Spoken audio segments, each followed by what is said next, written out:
Certaines voitures neuves perdent de la valeur plus vite que si vous brûliez votre argent lors d'un week-end de fête sur Rodeo Drive, où c'est comme regarder la valeur de votre véhicule diminuer. Comme un public 2 heures après un concert de rock, personne ne veut gaspiller son argent, surtout après 2 ou 3 ans, quand les gens cherchent à l'échanger parce que la garantie est terminée. Et ils découvrent rapidement que certains de leurs véhicules ont perdu 50, 60 ou 70% de leur valeur d'origine. C'est absolument bouleversant. Je vais partager une liste des 10 pires véhicules qui se déprécient le plus, de véritables tas de ferraille qui ne valent pratiquement plus rien. En 2026, rétrospectivement sur 3 ans, allons à l'essentiel. La vie est trop courte pour conduire des voitures ennuyeuses, moi je ne le fais pas. La dépréciation sur 3 ans est l'un des plus grands facteurs que la plupart des acheteurs prennent en compte, car après 3 ans, la plupart du temps, la garantie de la plupart des voitures est terminée. De plus, avec un prêt sur 3 ou 4 ans, vous restez en négatif. Il est essentiel de connaître la dépréciation de ces voitures. La première, la Mustang Mach-E, était très populaire à son lancement. Malheureusement, le marché de l'occasion n'a pas été favorable à la Mustang Mach-E, surtout à cause de la concurrence.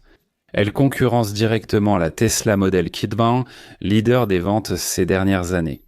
La Mustang Mach-E arrive avec de superbes finitions, de très bons atouts, comme ses feux arrière inspirés de la Mustang, bien sûr les emblèmes Mustang. Et bien sûr, vous pouvez choisir différentes configurations, propulsion, vous pouvez avoir des systèmes à 4 roues motrices, celle-ci est ça, la version 4 roues de motrice E4. Vous pouvez choisir une version Gran Turismo, ces véhicules sont très beaux. Comme souvent, la plupart des véhicules électriques se déprécient mais fortement. Et beaucoup de ceux-là, surtout quand on considère les personnes qui achètent des véhicules électriques d'occasion, cherchent généralement une Tesla d'occasion. Donc malheureusement, cela a vraiment nui à cette marque en particulier. Beaucoup n'ont simplement pas accepté l'utilisation du nom Mustang pour un véhicule électrique. C'était littéralement l'un de ces sujets tabous, mais ils l'ont fait. Il y a aussi des problèmes de rappel.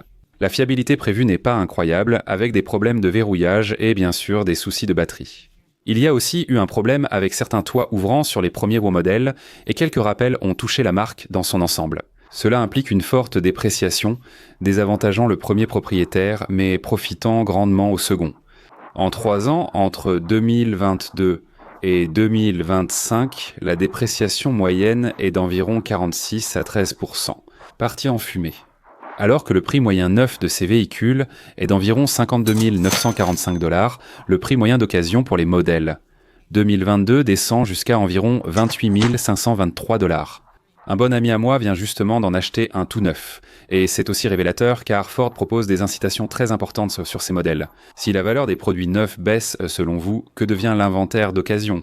Les valeurs baissent-elles encore plus? Oui, il a réussi à obtenir une énorme remise, presque 20 000 $ de moins que le prix conseillé, sur une toute nouvelle Mustang Mach-E à transmission intégrale. Comme celle-ci, et c'est en grande partie parce qu'elles ne se vendent tout simplement pas, Ford n'arrive pas à les vendre. De nombreux véhicules électriques ne se vendent pas, principalement à cause des incitations. Les incitations fédérales, comme le crédit d'impôt de 7 500 $, disparaissent peu à peu et suffisaient à encourager l'achat. Maintenant, avec la disparition de ces crédits, les gens ont tout simplement perdu espoir. Un exemple d'une voiture qui s'effondre complètement, on voit maintenant le Tesla Cybertruck. Plus précisément, il y a une étude de cas où quelqu'un s'est présenté. Il en avait assez. Pour l'année modèle 2024, la Foundation Style a été échangée avec seulement 10 500 km et la personne a malheureusement perdu beaucoup d'argent. Ils n'ont récupéré que 65% de la valeur du véhicule lors de la reprise. Beaucoup des problèmes avec certains de ces véhicules, et bien sûr le mauvais taux de dépréciation, viennent du fait que beaucoup de gens n'en voulaient tout simplement pas. Ils ont entendu parler des problèmes de finition, bien sûr, avec des pièces de garniture qui se détachaient, des problèmes de programmation et, naturellement, il y avait une inondation sur le marché. La saveur du jour est vite devenue le dégoût de l'année, et personne ne voulait le Tesla Cybertruck. Beaucoup de gens ont essayé de les échanger, ont eu un aperçu ou un échantillon, puis ont constaté que ce sont des véhicules très polarisants. Certains ont aimé, d'autres non, mais cela n'a pas suffi à augmenter les ventes. Le gouvernement fédéral leur a retiré les remises de 7 500 $. Ensuite, les gens n'avaient non plus la motivation nécessaire pour acheter ces voitures. Certains véhicules électriques de luxe haut de gamme paraissent moins désirables, entraînant une chute des prix. Beaucoup de gens ont essayé de s'en sortir rapidement, très vite et dans la précipitation, et ils ont absolument tout perdu. Un autre des plus grands perdants en termes de perte de valeur sur 3 ans, c'est le frère de celui-ci, le frère électrique de celui-ci, la Leaf, et la Leaf en 2022. Saviez-vous qu'un rappel important a eu lieu en raison d'un risque d'incendie majeur? Le branchement du véhicule sur une borne de recharge de niveau 3 pouvait provoquer des dépôts de lithium dans la batterie et finir par causer un incendie. Bien sûr, cela a finalement conduit à une mise à jour logicielle lors du rappel pour éviter la surchauffe. C'était une défaillance catastrophique qui n'attendait que de se produire. Malheureusement, la Leaf était une vieille technologie sans réelle longévité. Grâce au progrès des batteries, à une meilleure autonomie et à un style amélioré, la Nissan Leaf était devenue un vilain petit canard en quête d'un nouveau propriétaire. J'ai parcouru toutes les petites annonces et je trouve des Nissan Leaf à des prix presque dérisoires. On ne pouvait même pas donner les premières générations de Leaf, puis vint la suivante. Elles se vendent un peu mieux et gardent de la valeur, mais leur faible autonomie et fiabilité rebutent la plupart des acheteurs de Leaf. En 2026, tout change avec un nouveau restylage. Mais jusqu'à ce moment-là, les 3 derniers perdent leur valeur à un rythme alarmant. Au point qu'en 2026, avec la sortie de la nouvelle version, personne ne voudra de ces modèles. C'est pourquoi les valeurs chutent fortement, comme pour la Nissan Leaf en 2022. Quand la Leaf était sortie, elle se vendait en moyenne autour de 32 400 $. Maintenant, on en trouve partout dans les petites annonces à moins de 17 000 $. J'en ai vu entre 12 000 et 14 000 $ avec un kilométrage correct. Cela signifie que vous risquez de perdre 46 à 50% de sa valeur en 3 ans. Le pire, c'est qu'avec leur faible autonomie et les progrès du secteur, personne n'en veut, donc vous gardez un navire en perdition. C'est littéralement une ancre, donc leur valeur chute de façon tragique. Au final, elles ne valent pratiquement plus rien. Dans 3 ans avant le nouveau modèle, comprends qu'il y a un point commun ici. Ceux qui se déprécient le plus sont bien sûr les véhicules haut de gamme, et l'autre dénominateur commun, c'est que la plupart d'entre eux sont des véhicules électriques. Même une BMW série 7 ou une Mercedes classe S perdra presque toute sa valeur en quelques années. Ici, il s'agit de la Jaguar E-Pace, un autre véhicule électrique de Jaguar. On sait aussi qu'ils ont changé de nom, mais la marque n'enthousiasme plus personne aujourd'hui. Surtout, ils ont quasiment cessé la production et fait une pause. Il n'y a plus rien de disponible à part si vous achetez un F-Pace déjà en stock, mais il n'y a plus rien en production actuellement. Ici, nous avons l'E-Pace, c'est un véhicule magnifique et il offre vraiment une conduite exceptionnelle. La calandre avant est fermée, montrant clairement qu'il s'agit d'un véhicule électrique. On voit aussi un gros félin. Vous avez l'aération sur le capot, de grandes jantes brillantes, des rétroviseurs escamotables et ces magnifiques poignées en rétractable. Admirez le style de ce véhicule magnifique. Évidemment, on a toutes sortes d'autres détails ici. C'est un véhicule très joliment sculpté. C'est dommage que ces véhicules qu'étant perdus de valeur, surtout à cause d'un mauvais branding, mais aussi parce qu'ils sont électriques et de luxe. Comme je l'ai dit, il y a un revers. Les nouveaux propriétaires de ces véhicules prennent une sacrée claque. L'avantage, c'est que vous pouvez faire une excellente affaire en occasion. La plupart sont compatibles avec des prises similaires et peuvent se brancher à la maison. Ou vous branchez un chargeur de classe 3 ou de niveau 3 et vous pouvez bénéficier d'une recharge rapide en courant continu. Beaucoup de ces véhicules en dessous sont presque tous identiques. Pour ces véhicules, c'est surtout l'extérieur qui compte. Et ce Jaguar I-Pace est justement l'un de ces véhicules qui mérite vraiment d'être considéré sur le marché de l'occasion. Mais l'acheter neuf, vous savez, c'est vraiment prendre un coût financier destructeur. Cela dit, le véhicule moyen, un modèle. 2022, après seulement 3 petites années, a perdu jusqu'à près de 48% de sa valeur d'origine, soit environ 33 000 €. Ces modèles neufs coûtaient environ 70 000 €, et leur prix moyen d'occasion est retombé à 36 800 €. Et alors que les gens font attention à leur argent de nos jours, qu'ils gardent leurs économies et s'inquiètent de la façon dont ils dépensent, voici un autre exemple. Toute cette liste de voitures qui subissent une dépréciation absolument astronomique et brutale, le genre de dépréciation qui coule vos finances, comme le Titanic. La prochaine ici, je dirais qu'elle ressemble un peu à Bucus le Castor.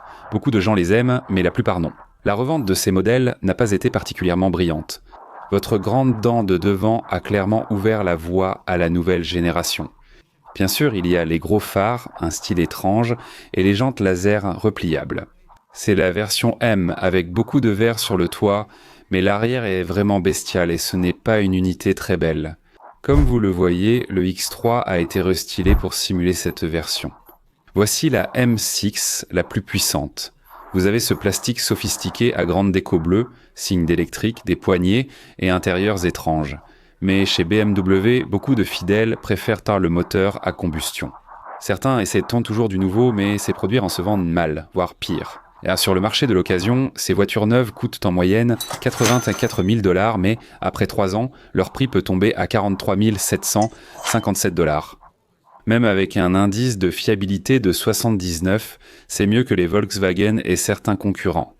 Les gens préfèrent acheter d'autres alternatives plutôt que ces modèles. D'excellents véhicules électriques sont disponibles si vous en cherchez. Mais il a généralement perdu 41 à 47% de sa valeur en 3 ans, soit près de la moitié de cette monstruosité. La fiabilité est moyenne, mais surtout, ce n'est vraiment pas une finition extérieure particulièrement remarquable. Peu de gens aiment ce design, ce qui lui porte préjudice. Cela dit, aucun doute là-dessus. Il reste fidèle aux plateformes électriques. Et celui-ci n'est pas très séduisant. Encore un gros perdant en 2022. Audi, bien sûr, avait un modèle, l'e-tron Gran Turismo, qui est leur berline haute performance, bien sûr. C'était essentiellement le même véhicule que la Porsche Taycan, mais Audi a porté la marque à la place. Et bien sûr, il a des capacités de haute performance. Elle propose une excellente tenue de route grâce à ses gros freins, grandes roues pour la maniabilité, ainsi qu'un style marquant et de belles prises d'air. Elle a en fait un profil magnifique qui est absolument spectaculaire.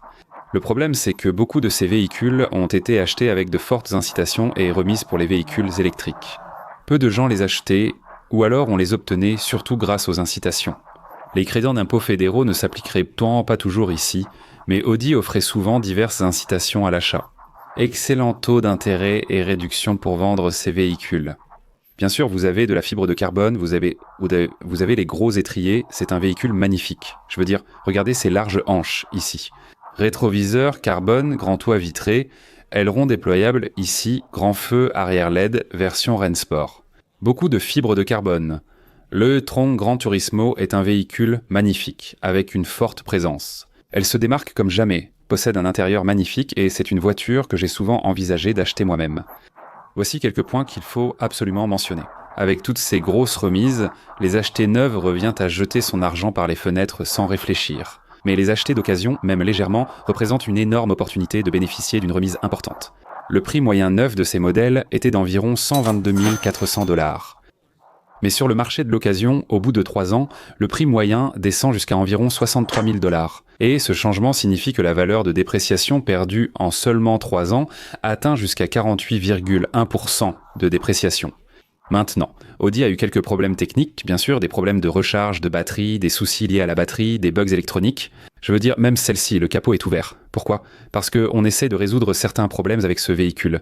Il y a eu beaucoup de problèmes de jeunesse. L'électronique en a été le principal problème, bien sûr, parce que ce sont des véhicules électriques, et évidemment, des soucis d'autonomie, de recharge, des problèmes de batterie. En général, le simple fait de s'éteindre a posé problème. Elles ont un look sportif, mais beaucoup ne veulent même pas les acheter, ce qui fait baisser les prix. Parce que si vous optez pour un véhicule 100% électrique, beaucoup de gens recherchent souvent un meilleur rapport qualité-prix. Achetez une Tesla Model S Plaid d'occasion, qui perd rapidement de la valeur. Pourtant, ils privilégient dans les marques qu'ils connaissent. Il existe aussi des solutions pratiques, et beaucoup trouvent dans cela amusant à essayer. Le 0 à 100 est impressionnant. 2 secondes et demie, c'est génial les 5 ou 6 premières fois sur l'Air Force. Mais une fois que la lune de miel était terminée et que vous avez eu votre dose de sensations, la plupart des gens se rendent compte qu'ils ont dépensé beaucoup d'argent pour quelque chose qu'ils auraient pu faire avec beaucoup moins d'argent. Les prix des voitures d'occasion baissent à cause des problèmes de fiabilité de l'Audi e-tron Gran Turismo. Bien sûr, le prix initial global signifiait qu'ils ont tout simplement chuté d'une falaise et qu'ils sont tombés de beaucoup plus haut. N'importe lequel des véhicules électriques de luxe haut de gamme subit une perte en pourcentage bien plus importante que la plupart des autres véhicules électriques moins chers. Encore un des plus grands perdants sur 3 ans. Pas étonnant qu'ils aient cessé la production après 2024. Nous parlons du Maserati Levante. Il n'y a pas beaucoup de véhicules à moteur à combustion interne dans cette liste, mais celui-ci en fait partie. Avec un prix de départ de plus de 116 000 € pour le véhicule moyen, le prix moyen en occasion est tombé à environ 60 000 €. Ils ont ainsi perdu jusqu'à 56 000 € en peu de temps. Oui, il y a plusieurs finitions ici. Une SQ, 4 et des petits modèles sportifs. Au final, tout dépend de la qualité réelle ou perçue obtenue. Avec certaines de ces Maserati maintenant, elles ne sont pas si mauvaises, et beaucoup d'entre elles sont bien meilleures que ce que beaucoup de gens leur accordent. Mais malheureusement, la réputation nuit et dévaste absolument la marque, en plus du fait que Stellantis Stellantis est trop cher et peu qualifié. Beaucoup de leurs véhicules prennent à trans et en la même direction. Donc avec une dépréciation moyenne de 48 à 17% en seulement 3 courtes années, à la vitesse où ça va, d'ici 2026, ces véhicules seront pratiquement sans valeur. Et ce n'est pas vraiment à cause de la superbe finition ou des magnifiques feux arrière à LED. Ils ont une belle finition en bas avec 4 sorties d'échappement, comme beaucoup de constructeurs aujourd'hui. De nos jours. Ils vous offrent aussi toutes sortes de beaux détails, de jolis petits surplombs en haut. Vous ne retrouvez pas ça sur beaucoup de ces modèles, et c'est un véhicule magnifique. Mais la qualité n'était pas toujours à la hauteur des attentes pour ce prix. On attend une qualité à 6 chiffres pour ces véhicules. Mais l'intérieur rappelle davantage celui d'un grand Cherokee ou d'un modèle plus bas de gamme, comme un Chrysler ou leur monospace, qui partagent parfois des commandes similaires et dont certains ajustements et finitions ne sont pas toujours impressionnants. Ils ajoutent juste un peu de fibre de carbone pour impressionner, rien de plus. Et si vous regardez vraiment sous la surface en grattant les couches de l'oignon, vous verrez que la qualité n'est pas forcément à la hauteur de ce qu'elle devrait être. Ce prix et cette décote s'expliquent surtout par le coût élevé des réparations et de l'entretien. Les ateliers de service étant rares, la revente est très difficile. C'est un modèle très niche, même avec ses hanches marquées et son design façon Pet Boys à finition autocollante. Juste là, avec un souci du détail réussi à l'avant. Mais cela ne suffit pas à pousser les gens à acheter ces modèles. Sur le marché de l'occasion, Titanic me parle, oui. La Maserati Levante, l'un des rares véhicules à moteur thermique sur cette liste de prix d'occasion brutaux et de perte de valeur massive. Voici des exemples de véhicules à forte rétention de valeur. Cela diminuera probablement presque totalement d'ici 2026. Ce que nous avons ici, c'est une Mercedes-Benz EQE EQS. Le S est plus haut de gamme. Celle-ci, ici, est le EQE qui est plus. La version S intermédiaire, basée sur une plateforme proche, utilise quelques matériaux de sous-châssis différents. Bien sûr, des performances un peu meilleures, on peut vraiment le remarquer. En regardant cette calandre avant, on voit cette calandre lisse. Pas beaucoup de gens aiment ça, mais ça a un look unique et je dois dire que l'intérieur est absolument luxueux. J'ai testé cette voiture sur Six Speed Car Review, un vrai plaisir à conduire. Mais j'ai personnellement trouvé que ces poignées m'ont presque coupé le doigt à un moment donné, bien sûr celle-ci. Ici nous avons ce magnifique détail, qu'on pourrait appeler le pli de Hofmeier ou quelque chose comme ça. Vous avez cette belle finition LED juste ici. Transmission intégrale sur certains modèles. Voici une EQE 500, mais j'ai surtout conduit le EQE 350. Elles sont toutes excellentes, offrant divers niveaux de performance et parmi les meilleurs systèmes d'infodivertissement. Le problème, c'est que ces modèles haut de gamme coûtent mais très cher à l'achat et beaucoup de gens les achetaient en train de se déchettent au départ. Seuls les aisés avaient rendu de l'argent. Les acheteurs de voitures d'occasion ne sont pas intéressés. Beaucoup de passionnés ne veulent pas de véhicules électriques et beaucoup de passionnés ne veulent pas de véhicules électriques qui coûtent moins cher. Donc ces véhicules électriques haut de gamme et coûteux se retrouvent sur le marché. Le marché a chuté rapidement, le EQE plafonnant à 50% et le EQS perdant 50 à 81% de sa valeur. En 3 ans, elles ont commencé autour de 125 000 $ et sont tombées à 61 000 $. Et ça continue de changer. Et ce n'est pas parce qu'elles ne sont pas agréables à conduire, elles sont superbes, elles ont parmi les plus beaux intérieurs, l'ajustement et la finition sont très bien réalisés, la conduite est absolument somptueuse, mais ce sont des véhicules coûteux. Neuf, comme souvent ces remises d'un peu le disparaissent, ainsi moins de gens achètent le neuf aujourd'hui et encore moins en achèteront. Sur le marché de l'occasion, les prix baissent lorsque les incitations sur les véhicules neufs augmentent. Alors, à quoi s'attendre ? Oui, on s'attend à faire une très bonne affaire sur le marché de l'occasion. Si vous pouvez vous offrir un de ces véhicules, c'est vraiment beaucoup de voitures pour le prix. Bien sûr, si vous avez acheté l'un de ces véhicules neufs, vous subissez simplement une dépréciation catastrophique. À 50%, dans 3 ou 5 ans, ce véhicule ne vaudra plus que 20 à 30% du prix initial, donc vous perdez tout votre argent. Vous jetez littéralement tout votre argent à la poubelle, vous y mettez le feu, parce que c'est exactement ce qui vous arrive. En 2026, ces véhicules ne vaudront presque plus rien. Un autre des plus grands perdants au cours des 3 premières années, de 2022 jusqu'à 2025 et même au-delà, jusqu'en 2026. Le prix d'achat initial est de 45 320 $, mais la revente moyenne ne vaut qu'environ 22 000 $. Vous risquez de perdre environ 23 000 $, soit 51,33% en 3 ans avec ce véhicule. Cela continue de diminuer, notamment pour la Volkswagen i.XO D4A.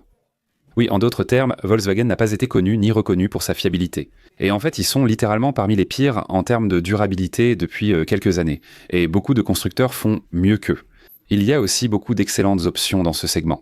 Bien sûr, Volkswagen a dû proposer beaucoup d'incitations sur leurs produits. Vous avez les poignées affleurantes et le modèle Pro S à transmission intégrale, mais ils offrent tout cela. Tous les constructeurs proposent un véhicule électrique à transmission intégrale. Qu'est-ce qui distingue celui-ci, surtout en occasion?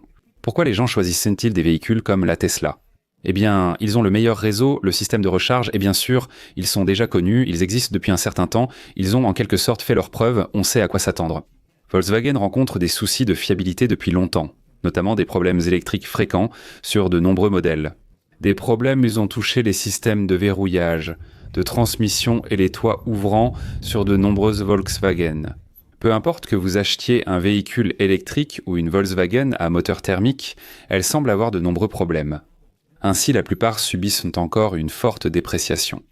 Le prochain grand perdant en dépréciation sur 3 ans est ce Chevrolet Trailblazer. Malheureusement, tu vas tracer la route jusqu'au prochain campement de sans-abri. En achetant l'un de ces véhicules, tu perdras la majeure partie de ton argent à cause de la forte dépréciation. En 3 ans, c'est exact, 5199% sont partis en fumée. Cela équivaut à environ $12, presque $800. Une voiture neuve à $25 000 se retrouve listée à seulement $11 000 en occasion. En somme, même avec ses faux pots d'échappement stylés, ses feux arrière rappellent des jouets Fisher-Price. De jolis petits trous, mais tout est très plastique. Ce petit SUV crossover est basique, bon marché et sans fioritures. Oui, vous avez de beaux petits phares ici et ce beau chrome noir bien connu. J'ai vu ça sur des Hyundai Sentia et ça s'écaillait après seulement quelques années maintenant. Certains affirment que la qualité d'origine est correcte. Mais soyons francs. C'est plus ou moins une Chevrolet Trax sous stéroïdes et autant prendre la Chevrolet Trax moins chère et passer complètement celle-ci. Ce n'est pas le meilleur produit, il est bon marché et efficace pire que quand au fait il est mais vous risquez d'y perdre beaucoup. Et dans l'ensemble, la plupart disent que c'est relativement fiable. Moi je dis attendez 5, 6 ou 7 ans quand ça ne vaudra plus rien. Parce qu'en 2026, vous pourrez probablement en acheter pour presque rien, ils ne vaudront plus rien à cause du taux de dépréciation. Ces véhicules seront accessibles à très bas prix, un petit geste symbolique et vous en aurez un en 2026. Confortable et pratique, mais acheter d'occasion reste préférable à l'achat neuf, car cela coûte beaucoup moins cher. Ici, voici l'un des plus grands perdants, le véhicule haut de gamme de Tesla.